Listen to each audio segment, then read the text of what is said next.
Bhakti Sandarbha nectar. With essence, what is it called? The essence of Bhakti Sandarbha essence, class number 2. This is part 1 of Bhakti Sandarbha, and it's called Samukhyata. What does Samukhyata mean? Turning our consciousness towards Krishna. Facing Krishna. Yeah, turning one's attention, one's face, one's awareness towards the absolute truth, which can be done by gyan yoga or by bhakti yoga primarily. Karma yoga brings you to gyan. Karma yoga in itself is not a path to make you aware of the absolute truth, but it can help you become detached from material enjoyment. And then you can start to get a little brains, get a little intelligent, and start working towards realizing Brahman, or go to the bhakti path, realize the personality of God. So we're on Anushade number 3, and he's talking about the path of Gyan and Sankhya and Ashtanga Yoga, awaken detachment from everything that's non-essential. So it means that people have their regard and their interest directed away from the absolute truth into enjoying material energy. So Karma Yoga is a way, Sankhya and Ashtanga Yoga, to direct one's attention towards the absolute eternal reality. But they can't compare with devotional service, which is called Sakshat Bhakti. So the commentary by Satyanarayan Babaji Maharaj says, Karma Yoga is good for those whose minds are still attached to material enjoyment, because it leads to slackening of desire. Gyan Yoga is for those who have become detached and have no inclination to strive for material pleasure. Bhakti Yoga is for those who have faith in Shastra, revelation of Bhagavan. And one is eligible for Bhakti that's not too attached to material enjoyment or too detached. So all 3 paths involve turning one's intentful regard towards the absolute reality, Samukya. There's a difference in goal of these 3 paths of yoga, Karma, Gyan, and Bhakti. What is the goal of Karma Yoga? Heaven. Swarga Mukti, heaven. Higher class of enjoyment, basically. And what is the goal of Gyan? Liberation. Brahman, merging in the light. I am like God is light. Merge in the light. The force be with you. And so what's an example of Karma Yoga? 9:27 Gita. Yat krushi rashnasi yat juhosi tadasi yat tapasyasi konte tat kru swamanarpanam. Whatever you do, whatever you eat, whatever you offer in sacrifice, whatever you give in charity, whatever austerity you do, you should do it as an offering to me. So, okay, do that. Good, yeah. Okay. Bhakti alone is the means to overcome illusion.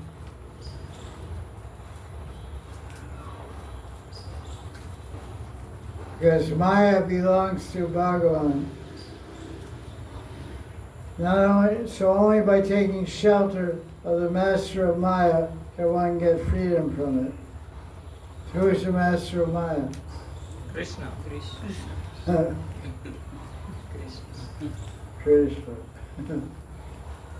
Okay, so there's some dog, the big dog calls him, the master calls his dog. Okay. Maya is under the control of Krishna, so you worship Krishna. Maya won't bite you. Like a mad dog. Okay, let's see, page 45. He explains about bhakti to Bhagavan as the supreme dharma.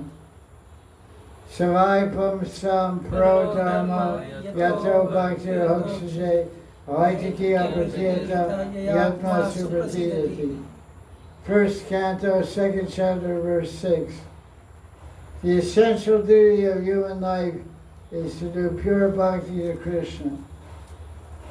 And will completely satisfy the self. Okay, going right along here. Now look at page 49.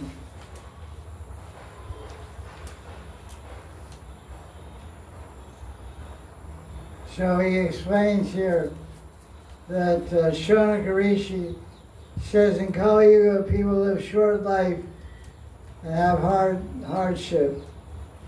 They're always disturbed in mind and they don't understand scriptures very well.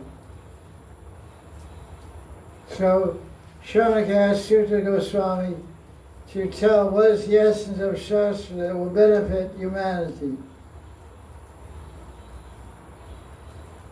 So Sri Goswami gives an elaborate answer. The gist of his answer is that pure bhakti to Krishna is the essence of all Shastra. And by performing pure bhakti, one will completely satisfy the Atma. What do you think? But performing pure bhakti, one will completely satisfy. Well, I'm asking, what is your idea? Do you agree or disagree? Of course, agree. 100% agree. Okay, we all agree, right? Yes. Yes. Okay, stay here. The underlying message of this verse, page 50, is that bhakti is two stages, sadhana and sadhya. Sadhana is practice, and perfect stage is prema or sadhya. Sadhya means the goal, the perfection, the conclusion.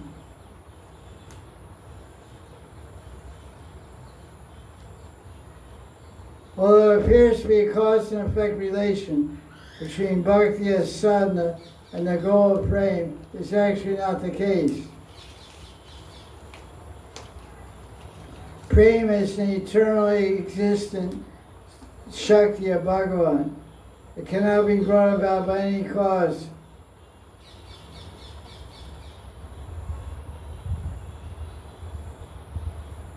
Bhakti as a potency enters the sadhaka at the stage of sadhana, and then as the one completes the sadhana, bhakti manifests as prema. This means that the means and the end are one the same. Bhakti is the way, the means, and the end is bhakti in a purified way, which is called prema. It says there's a cause and effect relationship only for our understanding. In reality, there are just two stages of the same object. Bhakti is unripe prema. A green mango, is it different from a ripe mango? No. Same mango. Yes, sir. Same mango Different having different taste. It's stages. one mango. One mango. Unripe state, ripe state. So bhakti is one. Unripe is bhakti, ripe is prema. So these words are very tricky. Ahaitaki and apratiyata. Ahaitaki means without any motive. The purpose of all actions that we perform is to be happy. Like eating a grapefruit at night. Think it'll be make us happy, it makes us sick. The very nature of bhakti is to make us happy. So haitaki means that which is without a cause. Bhakti is causeless because the only source of bhakti is bhakti itself. There's nothing external to bhakti that can give rise to bhakti. That's why I say haitaki means causeless, without any motive. Haitaki means no motive. Bhakti is bliss. So, right? Yes. Same as the second description of Bhakti is apratiyata, means uninterrupted, unobstructed. Means the devotee never gives up Bhakti. Every other path, like Ashtanga Yoga, Karma, Gyan, you practice it, then you throw it away. It's like a ladder. You use the ladder to get to the roof. You climb the ladder to get to the roof, and then chuck the ladder away. You're on the roof, you don't need it anymore. Let's rock go down. But the idea when you get to the roof, you don't want to come down. Stay high forever. So you got a roof, you can fly. When you get Bhakti hour, the engagement in loving devotion becomes the liberated state of the self that continues after a perfect stage. So we do Bhakti as a neophyte, Bhakti as intermediate devotee, and Bhakti as a perfect siddha devotee. There's nothing more rewarding and satisfying than Bhakti. So the devotee never gives up Bhakti. There's no vacation. So we get 2 weeks vacation from Bhakti every year. You get 2 week vacation for your job. But Bhakti is not a job, it's life itself. Sri Jiva Goswami declares perfection of Dharma is to please Krishna, Haritoshana. Highest Dharma is that which gives pleasure to Krishna. Okay, that's it for that. Anshade 3. Anshade 4, Gyan Vairagya, page 55. Some people are under the misconception if one engaged in Bhakti doesn't have to study Shastra.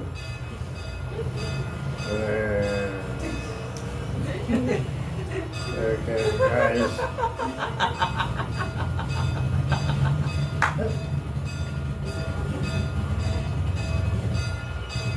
They claim that all knowledge becomes revealed by Bhakti alone without any study of Shastra. The point is that without Bhakti one cannot understand Shastra.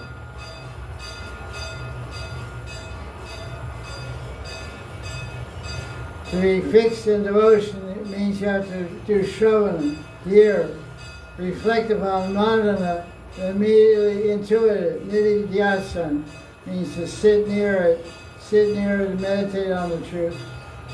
Truth disclosed in Shastra. Yesterday Prabhaktir, Yatadeve Tatagara, Tasyate Kaditadyarta, Prakashante Bhagavana. It's the famous verse. Huh? Shvetashvatra Upanishad. It says, the essence of the teachings is devotion for Bhagavan. And one should feel the same devotion for Guru as one feels for Krishna. It is misconception to say that all knowledge exists in the pure self, and that its non-manifestation is no more than a covering of ignorance. Some people say that all knowledge is within you. You just have to uncover it. Okay, well, close all the universities. Just sit down and meditate. I'm a CPA, I'm a CPA, I'm a CPA. In 3 months to become a certified public accountant. They ask you to add up 3 numbers, 7, 10, 15. There we go. Yama is the nature of consciousness, but it does not have knowledge. It is ignorant from time immemorial. Anadi avidya. Anadi avidya means what? Beginningless ignorance. Anadi, no beginning. Avidya, ignorant. You? Not me. That's somebody else or something. This implies that cognitive capacity exists as a potential to be imbued with knowledge. We can get knowledge. We have potential, but we don't have it. You have potential to make money, but you're broke.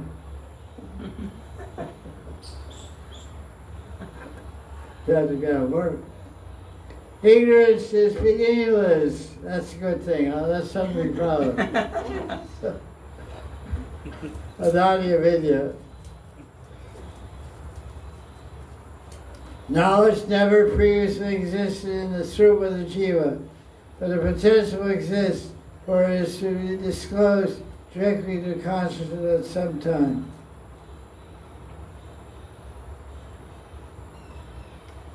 The act of studying bhakti-related books or assimilating knowledge to increase one's bhakti in and of themselves are acts of bhakti. Amen. So study Bhakti Sandarbha. Study Bhakti Sandarbha. That is bhakti itself. Okay, hour shade 5. Okay, that's a good one. You can read that, you don't have a good time with that. Page 63. Bhakti is the unique function of Krishna's own intrinsic potency of consciousness and bliss. What does that mean? Chit and Ananda. Samved and Ladni. Sarva Shakti, page 63. Bhakti is a unique function. It was intrinsic potency. What's the other name for that? Antaranga Shakti. Another name. Swarup Shakti. Right, guys here. He just talked to us last week. Okay. It makes an appearance in the heart by the independent will, yadricha, which means independent will or grace of bhakti. Conclusion is that karma yoga can lead to gyan, but not to bhakti. That's the main idea there, page 64. The conclusion remains that karma yoga alone, without bhakti, cannot give one perfection.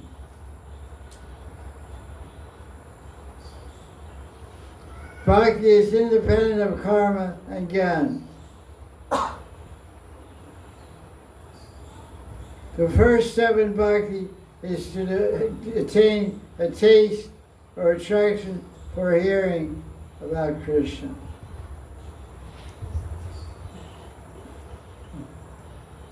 Hearing is indicative of reading and reflection as well. So you read and reflect, manana, hearing and meditating, deliberating. Okay, page 69.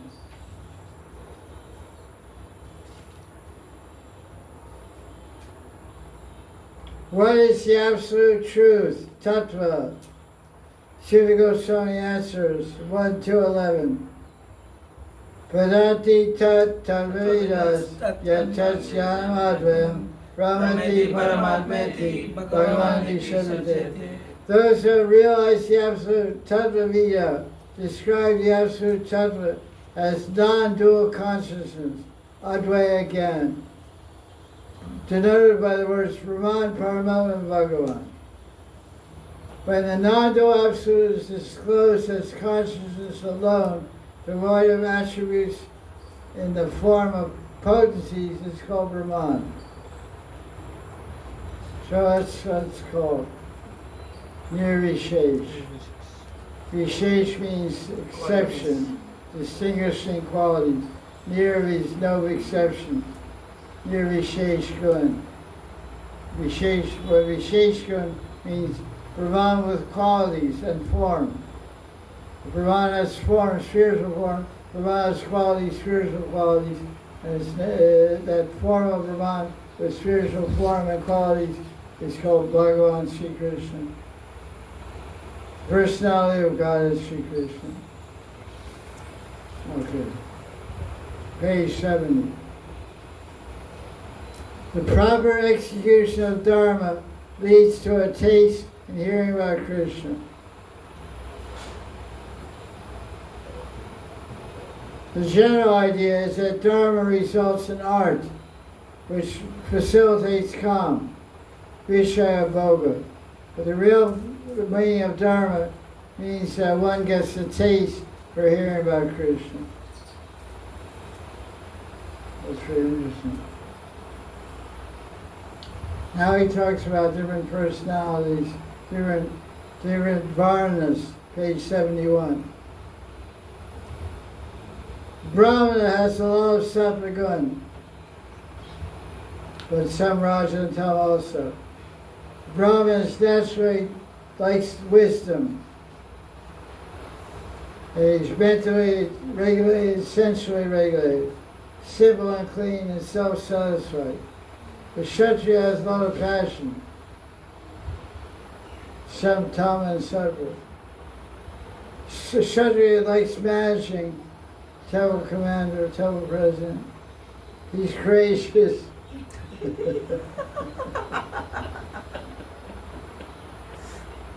Chivalrous. It provides protection. He's charitable, loves to fight. For a good cause, like getting another queen and whatever. He attacks his neighbor to steal his queen. That's basically how it all starts. Every war is over a woman. What? W for war, W for war. War means woman, war means war. If you have a woman, you have fight.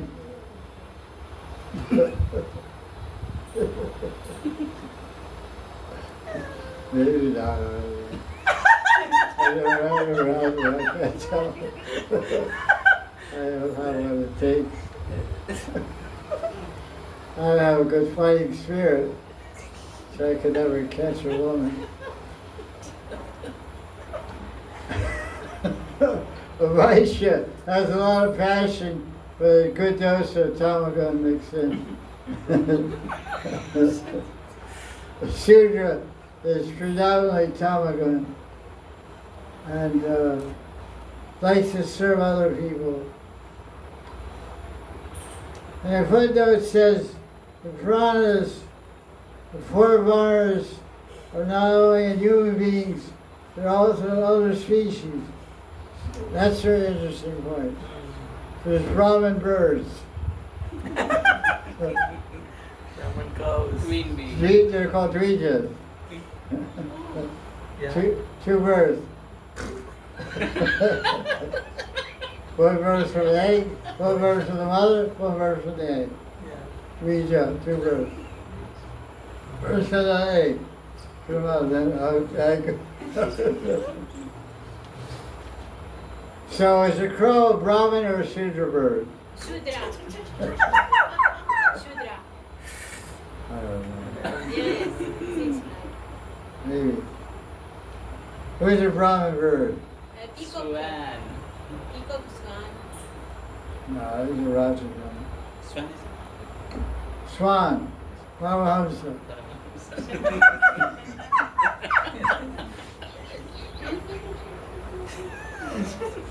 Or doggies. Whatever doggies. Dog is a Shudra. No, doggies. There's Brahmin dogs. Really? Kshatriya. He's asking really? Different. One that says varnas are found in other species as well, animals, birds, and plants. Anyway, you try to work on it too. Okay. Page 73. Dharma is called because it upholds. Dharma comes from the word dharana, Dara means to hold. Vamshi Dara means holding the Vamshi. Hala Dara, holding the plow. Dharani is named for Mother Earth, is holding up everybody. Dharani. Hala Dara. Giridhar, holding the Giri means mountain, holding the mountain. Giridhar. So Dharma means upholding. It holds the people together, holds human beings together in relation to God. Whatever is endowed with the capacity to uphold something is called Dharma. Dharma is a disciplined state of being that maintains balance in one's individual life and society. Dharma protects one from succumbing to greed and illegal activities to get money. Dharma safeguards one from ruining one's health and wasting resources by engaging in unrestricted sense enjoyment. Modern society is based on only art and calm, which means money and sense enjoyment. People in general are mentally stressed, physically sick, and economically always in crisis. But if a society is based on Dharma, then going after art and calm will be productive of health and well-being, because the ultimate goal is moksha, which is to attain God. That's why Vyasadeva laments in the Mahabharata that seeing in Kali Yuga no one's interested in Dharma. The Dharma in Kali Yuga is art, only art. There's no, art means money. Money is God, God is money. In God we trust. In God we trust, in money we trust.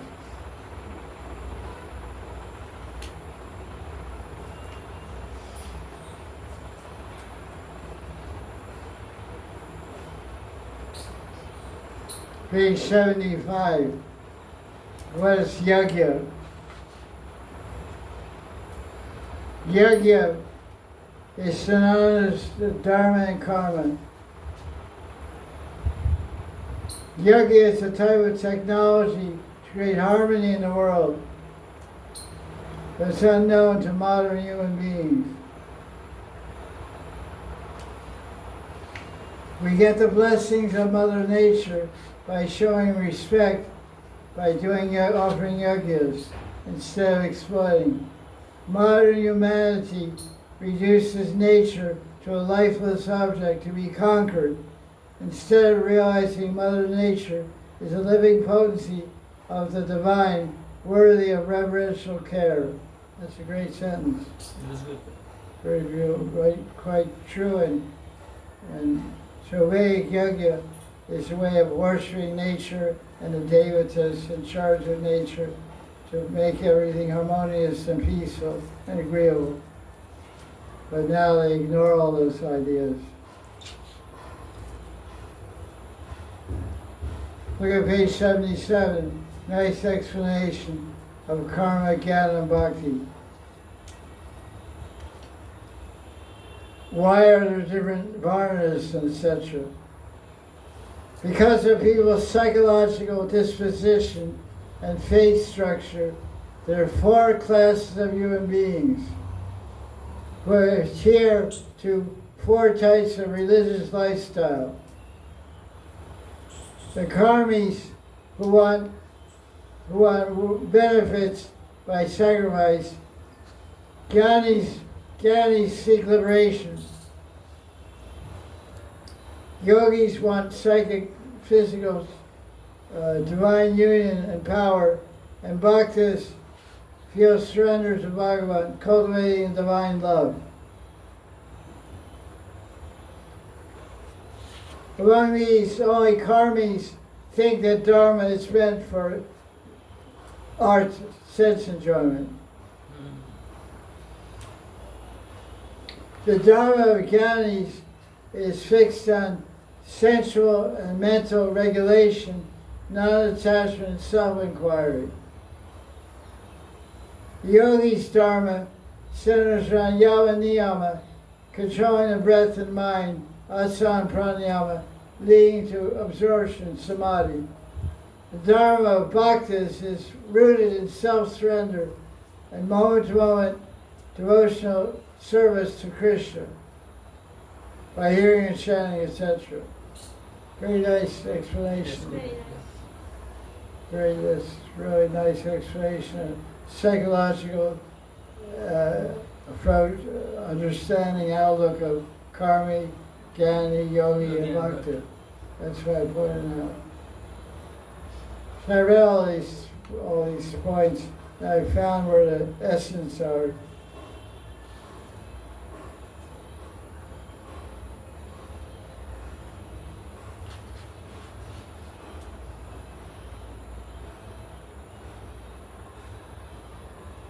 Devotees consider, this is page 78, devotees consider happiness as an effect of bhakti.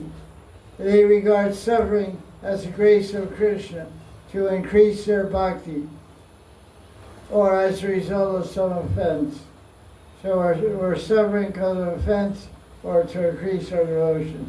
Because when we're suffering, we cry out to Krishna, "Oh Krishna, I'm miserable and help me." Oh God, please save me.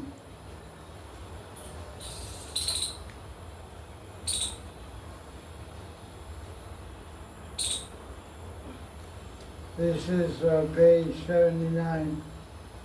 Knowledge of the absolute reality is an outcome of bhakti. But what exactly is reality?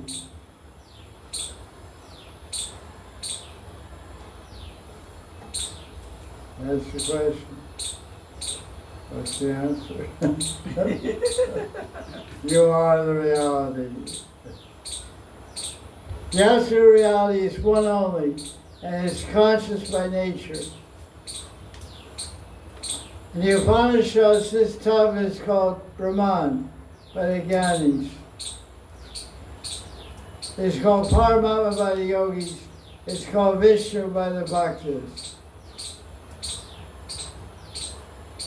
To be more precise, Brahman is one indivisible tattva in which its potencies are concealed. Paramatma is the same tattva which the potencies are partially concealed. And Bhagavan is the same tattva and the potencies are fully unconcealed. Revealed. Look at page 81, Gita verse.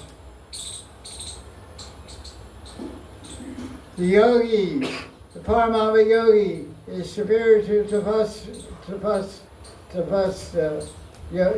ascetic vairagi. Superior to the jnani is a Brahmin. And superior to those engaged in karma kanda. But in my opinion, Arjuna, is be a yogi. Krishna says, of all the yogis, who is the best? Bhakta. Who fixes mind? Swami Yuktatamamata. He was united with me in Bhakti. You guys are the best. I know you do it. Don't be shy. You other guys are the best. Page 85.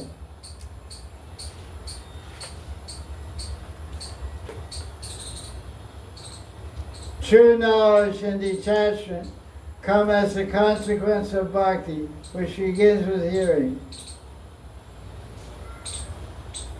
For this reason, knowledge and detachment are the children of bhakti.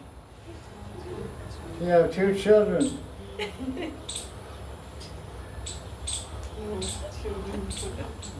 Vidya and Vairagya. Nice kids. The means that bhakti is imbibed by hearing. One must study or hear Shastra from a qualified teacher. Ordinary people are of the opinion there's no need for a guru. They think they can read books independently and derive their own conclusion. Do it yourself. This idea is fundamentally flawed. Jiva Goswami concludes, Kataruchi is the beginning of bhakti. What is the beginning of bhakti? Kadaruchi. Which means Like to hear about Hearing. Radha Krishna Hearing from Guru. from Guru. Hearing from Guru. Hearing your audios. I can't disagree. I mean, I have a job. Taste for Hari Katha. Page 86. The major obstacle is doubt. Dun, dun, dun, dun. There are three kinds of doubt. What are they? That of impossibility, Contradiction. that of contradiction, and that of difference. Difference. You say prayer is in the heart. You say prayer is not in the heart. You say we fell from the spiritual world. You say you're always in the material world. You can't fall from love. What's going there? You never come here. But shut up. You say there's three stages in chanting. Navra, Navas, and Shudanam. I say I never read that anywhere in Shastra. I say there's only Namavrata and Vaikuntha Rohan. Making aparats are going to Vaikuntha. There's no Namavas. It's not a stage of chanting, active chanting. It's a stage, fourth stage of accidental chanting by a non-initiated devotee. Joking, laughing. This is not, you don't sit down and joke when you chant Java. It's serious practice. Anyway. Three types of doubt are impossibility. I'm learning all this stuff. I think it's impossible. Contradiction. The truth I see, it's opposite what I'm hearing about.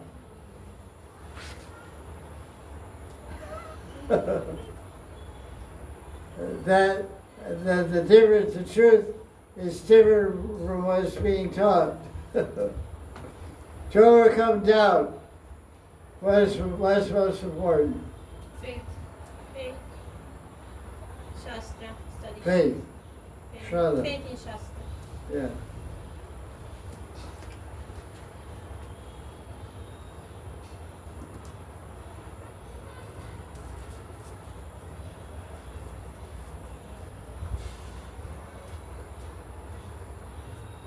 Faith is attained by the grace of a realized teacher. Without faith, one will discontinue the process.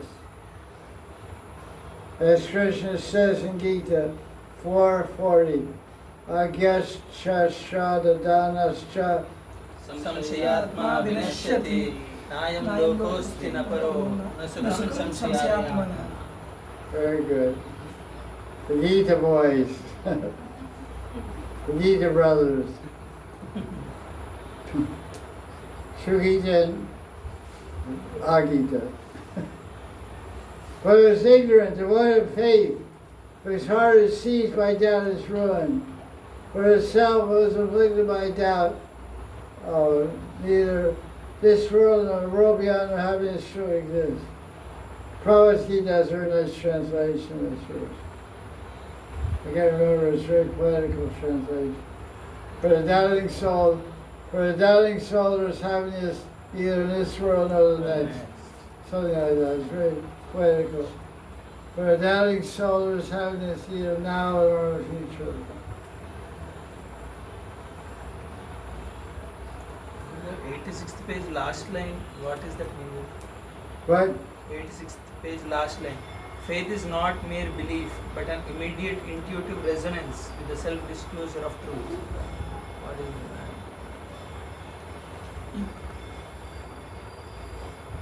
Faith is not merely belief. So if someone has belief, you can believe in Jesus today and tomorrow become an atheist. So it's just mental. Belief is mental. But it's the intuitive resonance with the self, the disclosure of truth. It means that you're perceiving it in the very Atma. You're perceiving the truth in your Atma, not in your mind.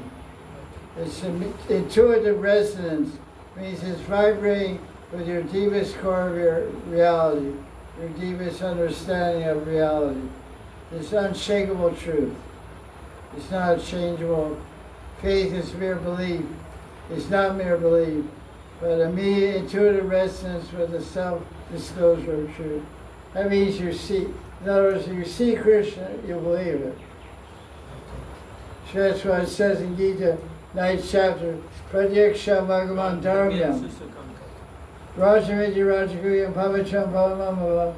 Pratyakshavagaman dharmyam The third line. प्रत्यक्षावगमन धर्मं सुसुखं कर्तुं Rajavidya Rajaguhyam Pavitram पवित्रमिदमुत्तमम् Idam Uttamam. Pratyakshavagaman dharmyam. Pradyaksha Bhagavan Dharmyam Susukam Bhavaya. This truth is revealed, this revelation, you see the truth.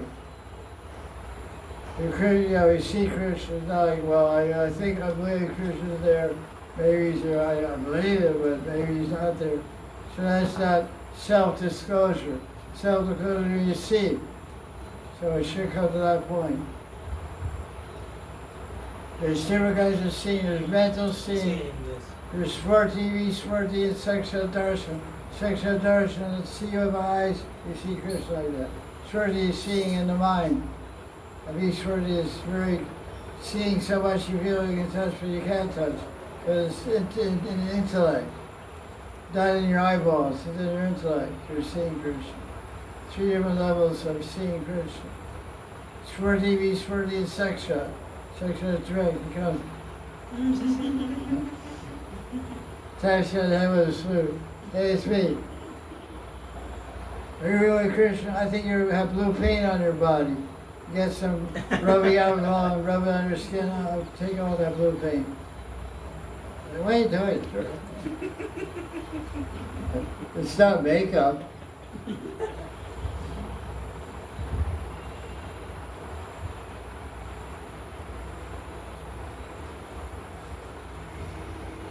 When one has faith, will deliberate on the teachings that have been heard or studied, and doubt will be resolved through the process of intuitive intellection. Trans-rational truth. Faith without deliberation leads only to suppression of doubt. Without study and reflection, a person's faith will be unable to mature in depth and complexity, thus will remain conventional, degrading at worst into blind following, even fanaticism. So the question we're asked today about blind faith means not studying. Blind means you're not reading Shastra. You have no Shastra to see through Shastra. That's why I say always study, always study. Always be a student, always be a teacher. A student studies, a teacher writes.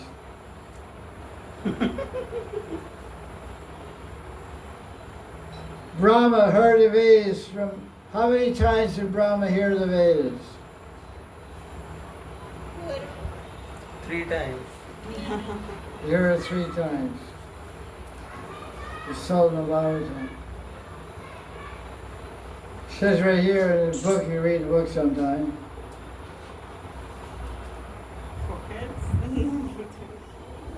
Page 7, it says, Brahma heard the Vedas from Krishna directly. He deliberated on them 3 times. He first studied the Vedas from a karma point of view. Second, studied the Vedas from gyan, and third from bhakti. After deliberation, he concluded the ultimate message of the Vedas is Rati Atmarati. Rati means prema bhakti. Prema bhakti for Paramatma, for Vishnu Krishna. It's significant that Jiva cites the experience of Brahma, who studied the meaning of what he was received, and then how much more must we do in our case. So Brahma has 4 heads, we have 1. He said 3 times, we haven't even studied with our one time with 1 head. So you got a lot of work to do. Because fill one head with it, then twist your head around, fill it again, twist it on the head around, 3 times, fill your head with it, study. And I'm reading Sandarbha for my second time.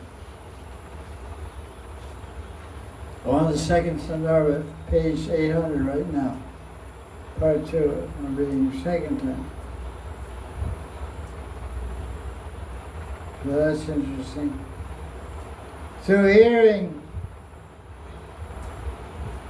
is the way, this Vedic approach to realizing the absolute truth.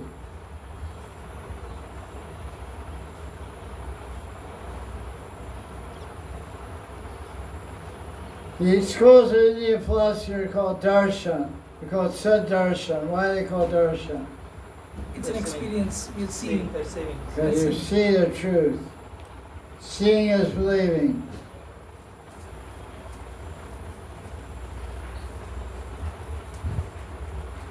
The Tattva may be directly perceived. First you hear or study under a teacher. Then you deliberate on the teaching. What's deliberation called? Manan? Manana. Mantavya manana.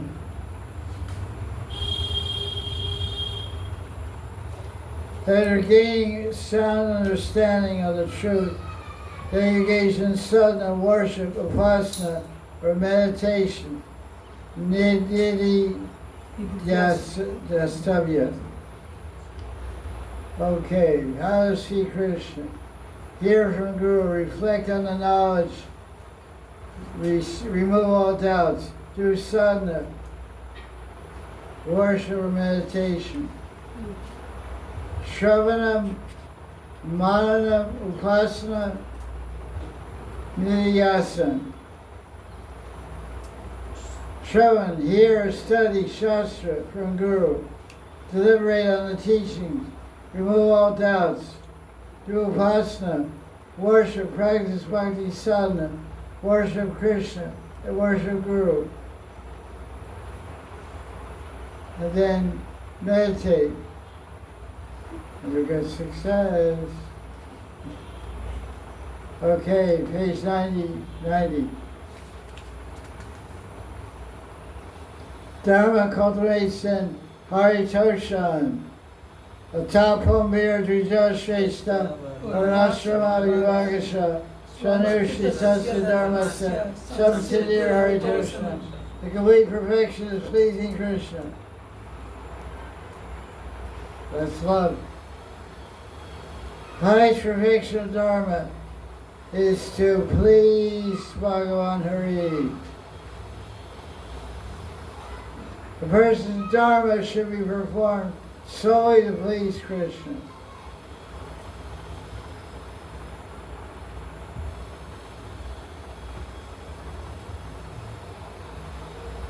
Before we perform any action, we should first do Sankalpa. What is Sankalpa?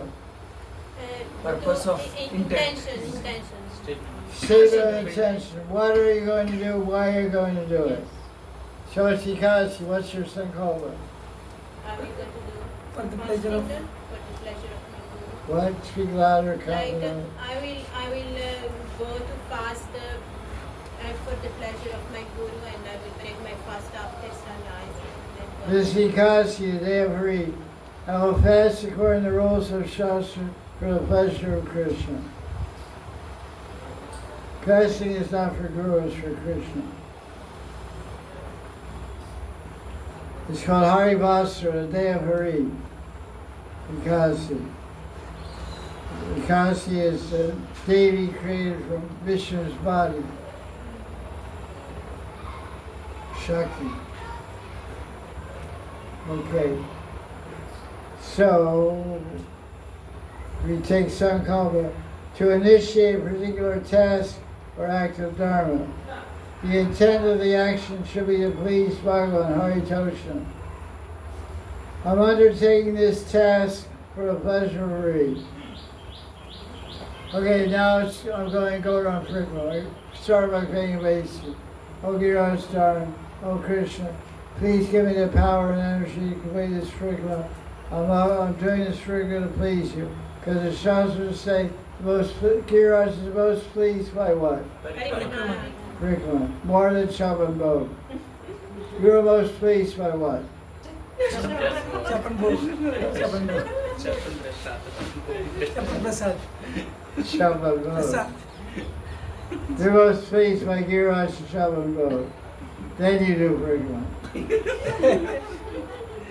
No choice.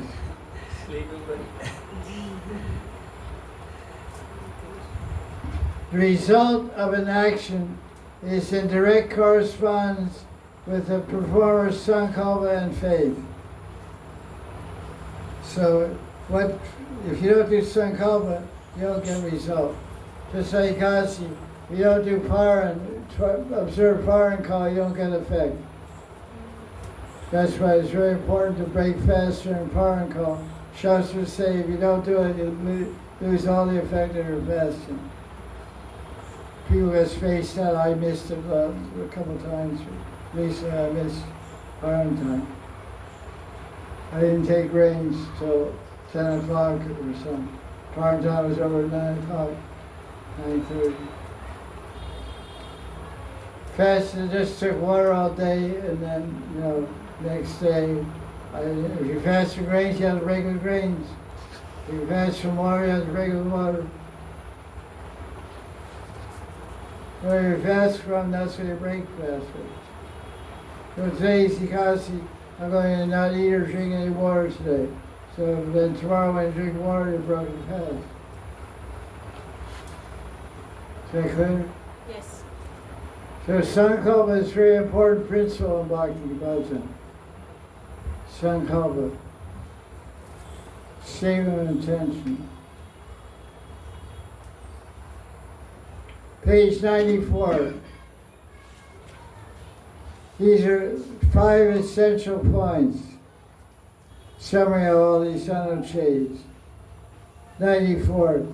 The purpose of life is tattva jigyasu, to inquire about God. Knowledge, number 2. Knowledge and detachment from Maya arise naturally to a devotee as a result of bhakti. Number 3. Only pure bhakti makes it possible for one to realize the highest understanding of Atma. Number 4. Dharma that doesn't end in bhakti is not of ultimate value. The perfection of Dharma is bhakti itself.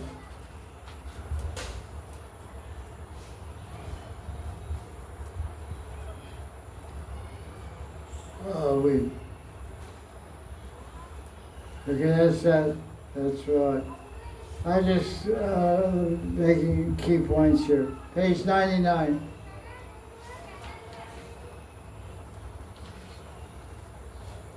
Meditation involves the reorientation of attention and awareness.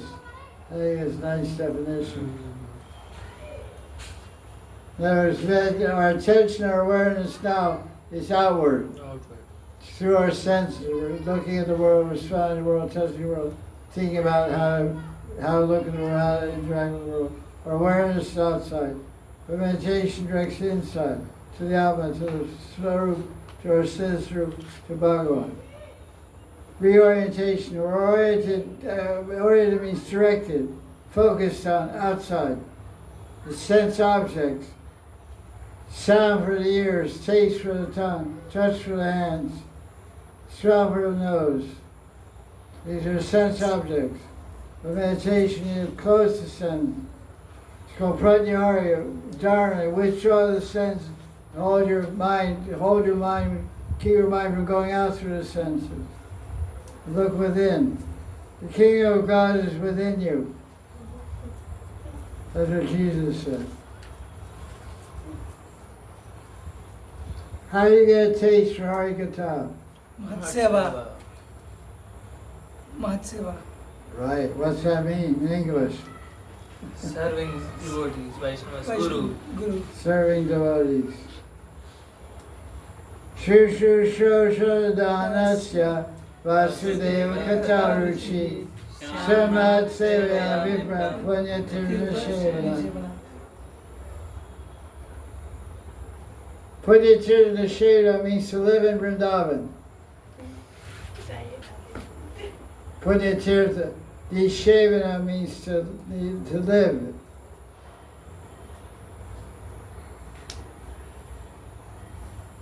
Nice. I like it. Page 103.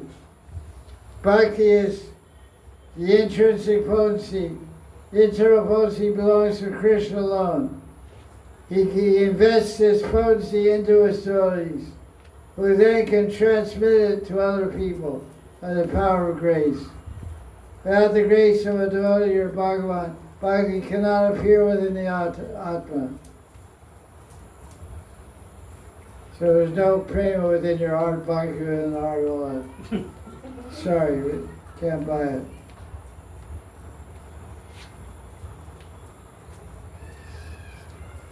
When there's no avatar on earth, Bhakti is only available through a devotee.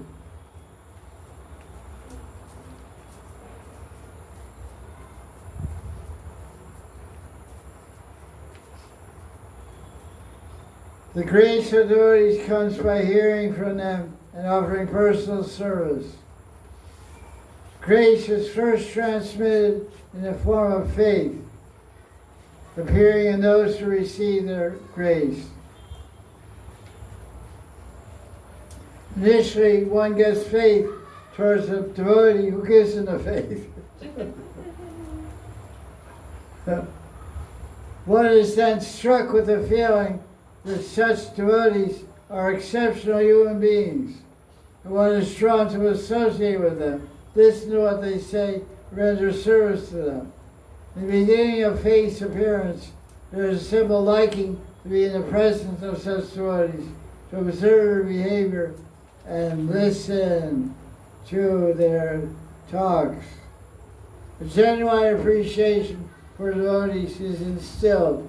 This is the beginning of bhakti. Once the seed of faith is planted in a person's heart by the grace of a devotee, is this not? Yes. Here's a plug, can you? This faith impels one to seek further association. Through continual association, one's faith increases. Then one becomes inclined to offer service. The word shushusha means seva, but literally the word means the will to hear. The word means, but the word has come to mean, the implied meaning is seva, because hearing is the beginning of seva and the basis of further seva. By hearing and serving regularly, ruchi for Krishna Katha is naturally aroused.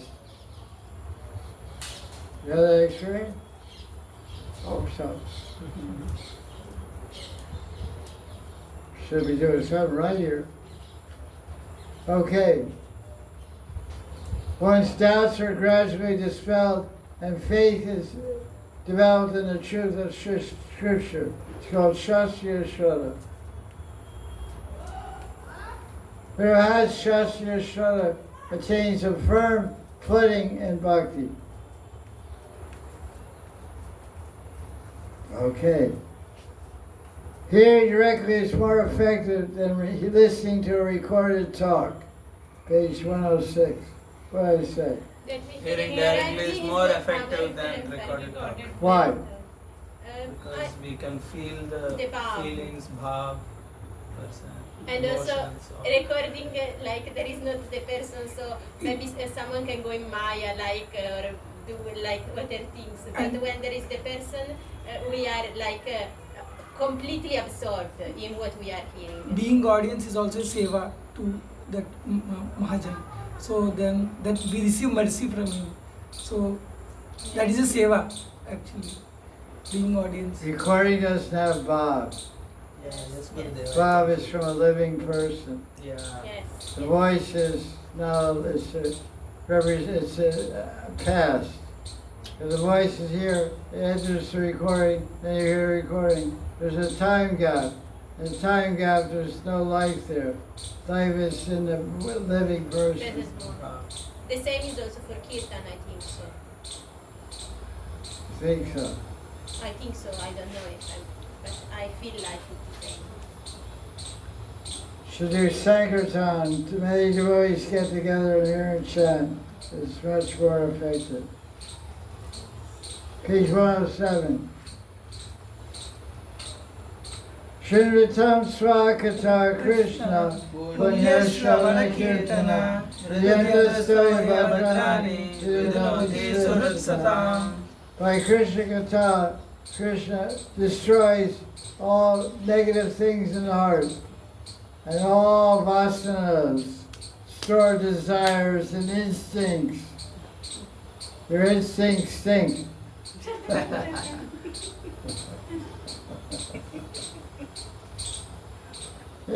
Instincts. Your instincts stink. It's too slow. Mosquitoes are going too well now. The water, man. Can you throw this fan? Mosquitoes are biting my leg all over the place. It's getting dark and it's wet and mosquitoes are getting fired up. It's dinner time for them. I don't feel like being dinner. Yeah, It's pretty slow. How's your fast you going? I think it's best. fine.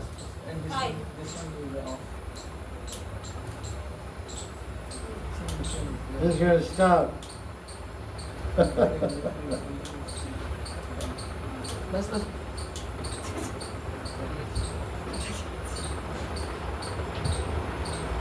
Two helicopters.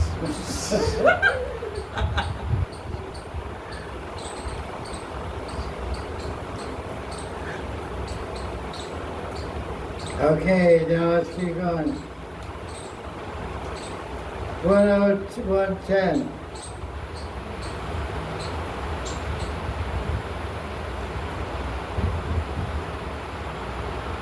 Nastabreshu Bhadreshu Nityam Bhagavasya Bhagavaitu Ashoke Bhagavadinastake. Okay. Srimad Bhagavatam is the topmost shastra for purifying the heart. Thank you. Bhakti manifests you and are stuck completely free from impurities. In Gyan Yoga, one cannot realize Brahman unless one is free from all impurities. That's what we say. Even though the heart is impure, Bhakti will manifest it. Not praying, but Bhakti. Okay, let's look at page 115. Madhurya Kadamati describes 5 kinds of obstacles that are part of Anishtita Bhakti, means the condition of Bhakti at the level of anartha-liberty. So you can understand whether your Bhakti is Nishtha, whether you're subject to these 5 obstacles. First one is tendency to lie down. So Laya means devastation, pralaya. Tendency to fall asleep. Some during kirtan, more when chanting japa, and most when meditating. That's what it said. Weak shape, distraction. Because of lack of taste, ruchi, the mind constantly jumping like a monkey.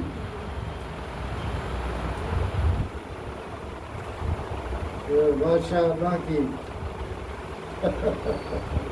Number 3, apratipati, irresolution.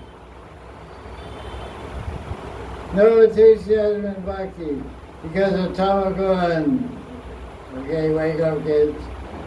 Kasaya means impurity. tendency toward old habits, anger, greed, pride. Emotional states arising from unconscious. Oh, watch out. Don't get emotional. This rods are good. Or may get angry at someone. May suddenly feel a intense desire to eat a certain type of food.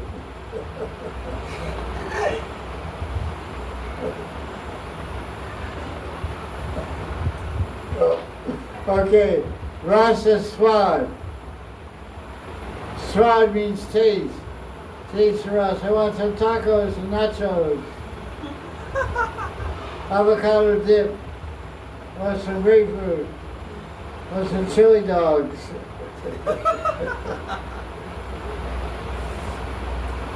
Inability to absorb hearing and shining, because think of sense grad. That's its concept. Sense grad. G-R-A-T. Sense grad. We have our own hip-hop language, you know? Burn down, jacked up. Mr. Jacked up. Puffed up. Puffed up. Puffer.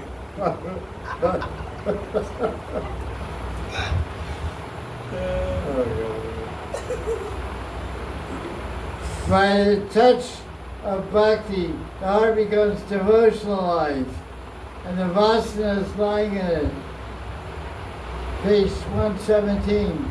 These transmuted vasanas, look at that word transmuted, it even tells them. Worthless. Don't phone, you're worthless.